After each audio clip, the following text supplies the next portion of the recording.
My, what do we have here? It's been a number of years since I've set foot on your world. Or perhaps it's been moments. One tends to lose track. So, once again, the key has been stolen, and a champion returns it to the sepulchre. Now that the Ebonmere has been restored, you stand before me awaiting your accolades. A pat on your head, a kiss on your cheek. What you fail to realize is your actions were expected and represent nothing more than the fulfillment of your agreement. Don't mistake my tone for displeasure. After all, you've obediently performed your duties to the letter. But we both know this has little to do with honor and oaths and loyalty. It's about the reward, the prize. Fear not. You'll have your trinkets, your desire for power, your hunger for wealth. I bid you to drink deeply from the Ebonmere mortal, for this is where the agent of Nocturnal is born. The oath has been struck, the die has been cast, and your fate awaits you in the Everglow. Farewell, Nightingale.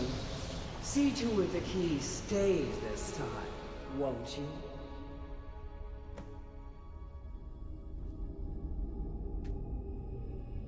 I'm glad you were able to bring the key back safely. Nocturnal seemed quite pleased with your efforts. I wouldn't take that to heart. It's her way. Think of her as a scolding mother continually pushing you harder to be successful, outwardly sounding angry, but silently content. I assure you, had she been displeased with you, we wouldn't be having this conversation. The circles at the base of the Ebonmere imbue you with powers befitting a Nightingale agent. The crescent moon represents the agent of shadow, the half moon for the agent of subterfuge, and the full moon for the agent of strife. This is Nocturnal's way of maintaining balance. If you ever feel the need to change your abilities, you can return to the sepulchre and step onto a different circle. Be warned that once you've chosen, you can't reselect for at least a day. Now, your life as a Nightingale begins. Should the need arise, you'll be summoned to the sepulchre in order to defend it. The Guild has welcomed me back with open arms. I feel like a void in my life has finally been filled. I only hope that this isn't an ending to things, but actually the beginning. Why, perhaps the greatest crime spree Skyrim's ever known. There are pockets brimming with coin, and coffers overflowing with riches ripe for the picking. We may be Nightingales, but in our hearts we're still thieves, and we're damn good at what we do.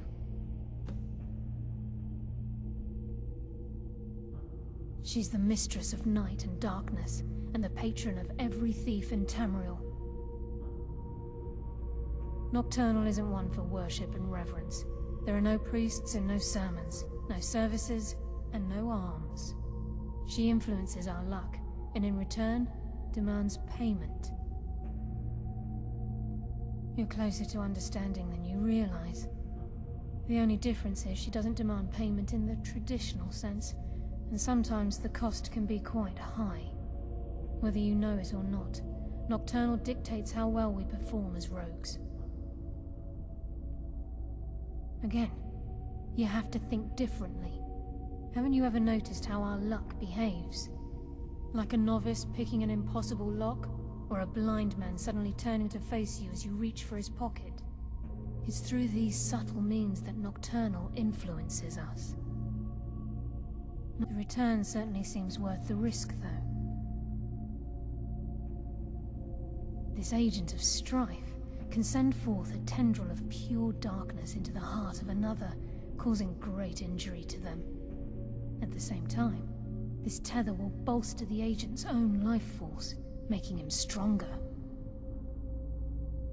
The agent of stealth is the master of remaining unseen, they are able to manipulate the darkness and use it to their advantage.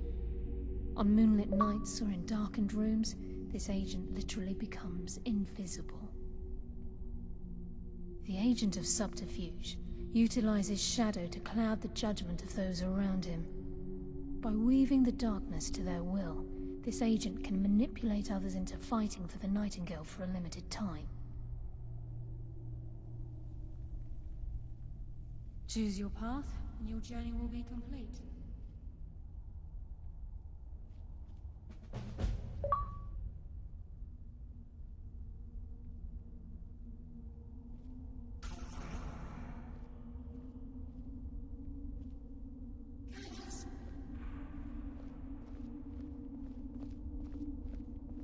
I feared I would never see you again.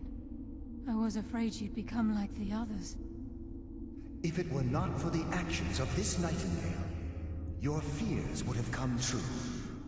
She honors us all. What will you do now, my love? Nocturnal calls me to the Everglow. My contract has been fulfilled. Will I ever see you again? When your debt to Nocturnal has been paid, we'll embrace once again. Farewell, Gallus. Eyes open. Walk with the shadows. Goodbye, Carlyle.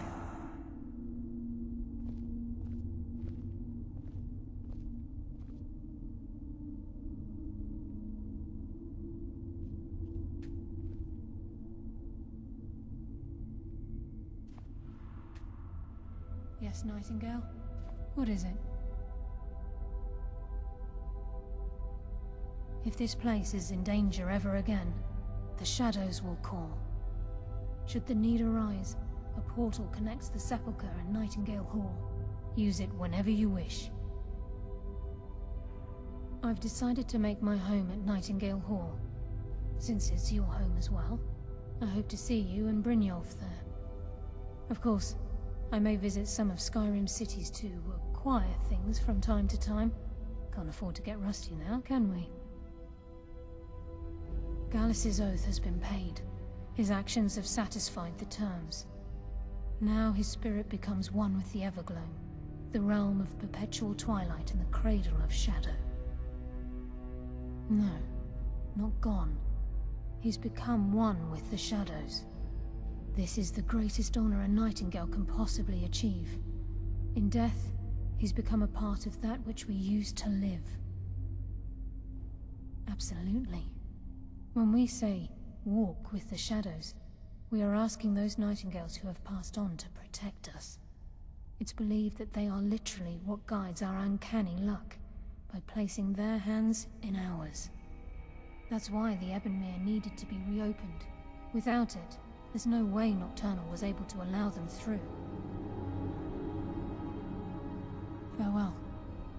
Eyes open, and walk with the shadows.